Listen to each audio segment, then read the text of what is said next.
សាចនោះគុំភ័យខ្លាចចៅមនុស្សដ៏ក្លាហាន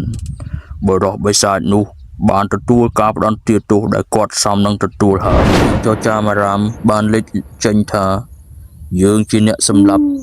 ចៅមានរូបកំសត់នោះត្រូវហើយចៅមានរូបកំសត់នោះគឺជាឯកដែលបរិសុទ្ធបិសាចកំណាចនោះបានសម្លាប់គាត់តែមិនអីទេយើងនឹងដោះលែងឯងពីរូងភ្នំមួយនេះតែសូមប្រាប់យើងមកតើយើងអាចដោះលែងឯងបានយ៉ាងដូចម្ដេច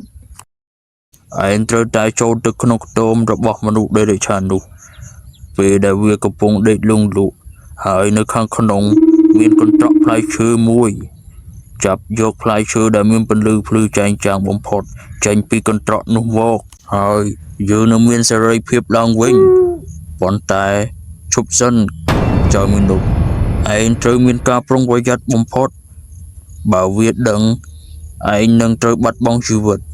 យល់ហើយយើងនឹងនាំផ្លែឈើដែលមានពន្លឺភ្លឺផ្លេកៗនោះមកឲ្យអ្នកប៉ុន្តែអ្នកត្រូវសន្យាដល់ខ្ញុំមួយអ្នកត្រូវចាក់ចេញពីរូងភ្នំមួយនេះហើយកុំត្រឡប់មករូងភ្នំនេះជារៀងរហូតយល់ព្រមយើងនឹងទទួលយកលក្ខខណ្ឌរបស់ឯងបន្ទាប់មកដនបានទៅកាន់សួនផ្កានោះ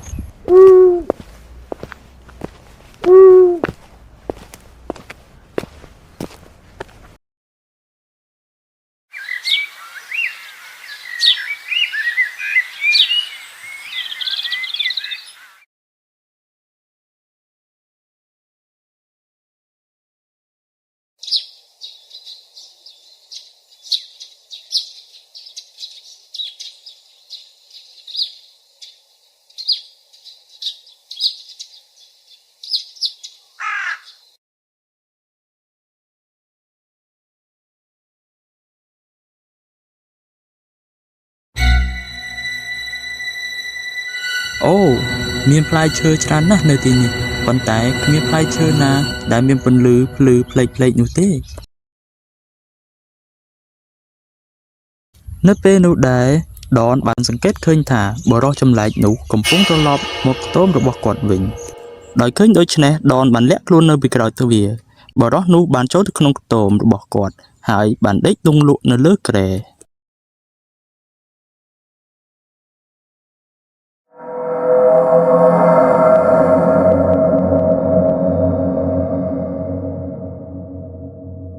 នេះហើយជាផ្លែឈើដែលភ្លឺបំផុតយើងត្រូវតែយកវាឲ្យអារក្សទឹកឲ្យបានលឿននៅពេលដែលគាត់ចាប់ដើមចេញទៅសូរជើងរបស់គាត់បានធ្វើឲ្យបរិសុទ្ធចម្លែកនោះញាក់ឡើងឈប់សិនចៅមេនុតែឯងគិតថាឯងកំពុងចេញទៅជាមួយផ្លែឈើវីតាមីនរបស់យើងមែនទេសូមដាក់វាចូលវិញបើមិនដូច្នោះទេយើងមិនអនុញ្ញាតឲ្យឯងចេញពីទីនេះទេដោយស្ដាប់ដូច្នេះហើយដនមានការភ័យខ្លាចយ៉ាងខ្លាំងសូមអនុញ្ញាតឲ្យយើងយកផ្លែឈើនេះទៅយើងចង់ប្រើវាដើម្បីដោះលែងអារក្សទឹកដែលត្រូវបានឃុំឃាំងខ្លួននៅក្នុងរូងភ្នំដើម្បីឲ្យអ្នកភូមិអាចចេញចូលឆ្លងកាត់រូងភ្នំដោយគ្មានការភ័យខ្លាចតែឯងកំពុងនិយាយអ្វីចៅមនុស្សឯងចង់បំផ្លាញការខិតខំរបស់យើងអស់រយៈពេលជាច្រើនឆ្នាំមែនទេបើអារក្សទឹកនោះត្រូវបានដោះលែងពីរូងភ្នំអ្នកភូមិនឹងមិនដោះលែងយើងនោះទេយើងមិនអនុញ្ញាតឲ្យរឿងនេះកើតឡើងទេសូមដាក់ផ្លែឈើវីតាមីនរបស់យើងចូលវិញឥឡូវនេះដោយស្ដាប់ដូច្នេះដនបានចាប់ផ្ដើមរត់ជាមួយផ្លែឈើដែលមានពន្លឺភ្លឺផ្លេកៗនោះ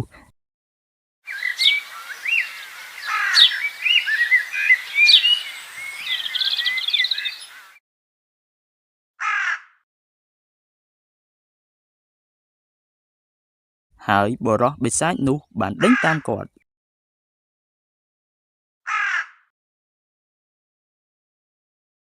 នៅពេលដែលគាត់បានចូលទៅផ្លែឈើដែលមានពន្លឺភ្លឺផ្លេកៗនោះបានរអិលចេញពីដៃរបស់គាត់ហើយបានធ្លាក់ចុះទៅលើដី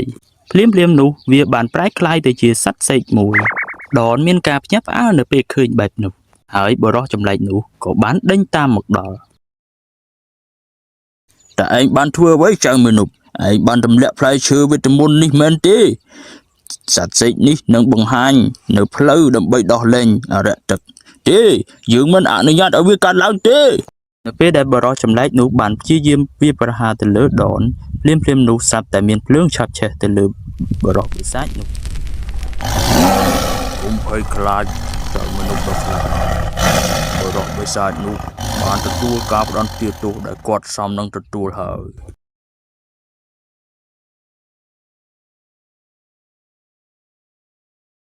ឥឡូវនេះឯងប្រឈមមុខនឹងជំហានចុងក្រោយនៃដំណើររបស់ឯងហើយសត្វសេកនេះនឹងជួយឯងភ្លាមនោះសត្វសេកនោះបានចាប់ផ្ដើមហោះហើរទៅហើយបាននាំដនចូលទៅយ៉ាងជ្រៅក្នុងរូងភ្នំ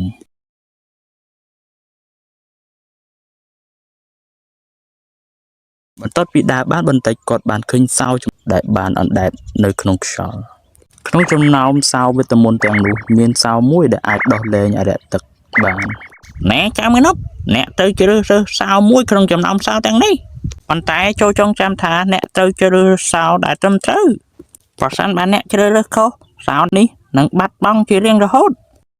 ហើយអ្នកនឹងមិនអាចដោះលែងអរិយទឹកចេញពីរូងភ្នំមួយនេះបានទេដោយស្ដាប់បែបនេះហើយដនមានការភ្ញាក់ផ្អើលអូព្រះអើយខ្ញុំមានការពិបាកខ្លាំងណាស់តើខ្ញុំនឹងត្រូវជ្រើសរើសសោដែលត្រឹមត្រូវបានយ៉ាងដូចម្ដេចបន្ទាប់ពីគិតរួចដនបានសង្កេតឃើញអ្វីមួយសោមួយក្នុងចំណោមសោទាំងនោះមានទំហំធំបំផុតនិងមានពន្លឺភ្លឺផ្លេចដូចផ្លែឈើដែលបានបំលែងទៅជាសត្វសេកអញ្ចឹងគាត់បានគិតថាសោធំនោះគឺជាសោដែលត្រឹមត្រូវនៅពេលដែលគាត់បានជ្រើសរើសយកវាសោផ្សេងទៀតក៏បានបាត់ទៅភ្លាមបន្ទាប់មកសត្វសេកនោះក៏បាននិយាយថាល្អខ្លាំងណាស់ចៅមានប់អ្នកបានជ្រើសរើសសោដែលត្រឹមត្រូវដោយប្រាជ្ញារបស់អ្នកនិងភាពក្លាហានរបស់អ្នកឥឡូវនេះមកជាមួយខ្ញុំឲ្យលឿនមកហើយបើកទ្វារមួយដែលអរិយទឹកត្រូវបានចាប់ខ្លួនអស់រយៈពេលជាច្រើនឆ្នាំមកហើយសត្វសេកបាននាំចៅមានប់ឆ្ពោះទៅកាន់ទីនោះ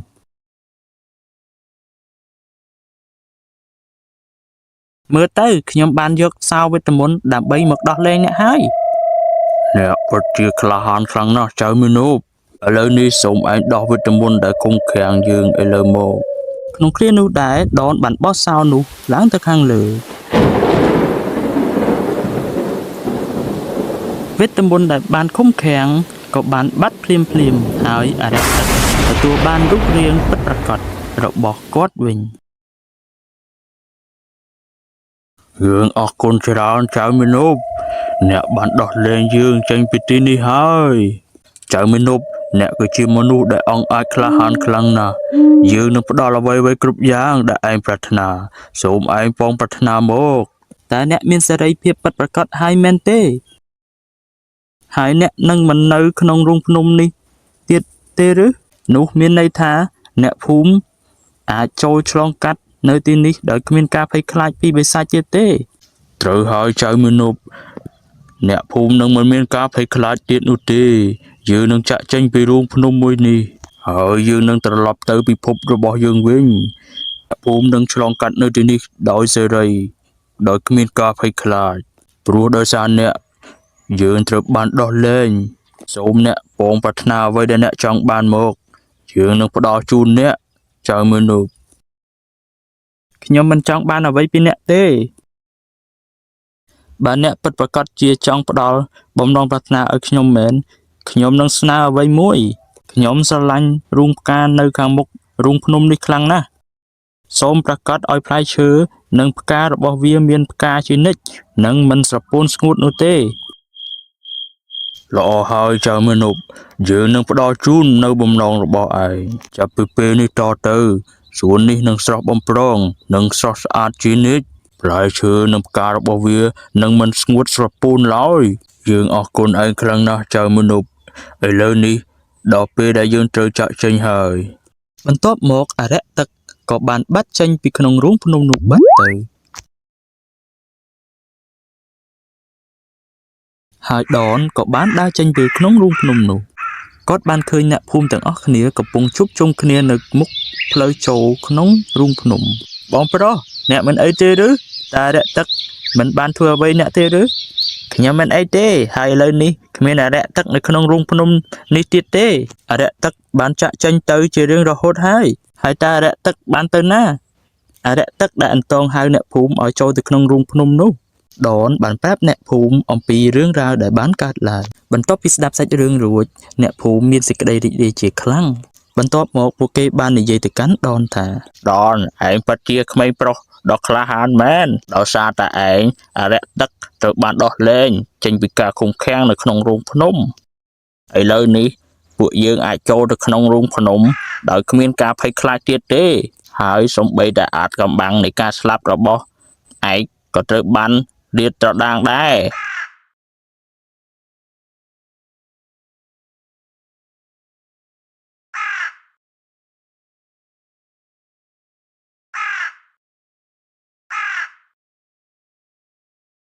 ចាប់តាំងពីពេលនោះមកអ្នកភូមិបានរស់នៅក្នុងភូមិពួកគេយ៉ាងមានសេចក្តីសុខនិងគ្មានការភ័យខ្លាចទៀតនោះទេឡៃអប់រំនៅក្នុងសាច់រឿងនេះគឺចង់បង្ហាញពីការដែលមានចិត្តលោភលន់តែងតែជួបនៅសេចក្តីអន្តរាយ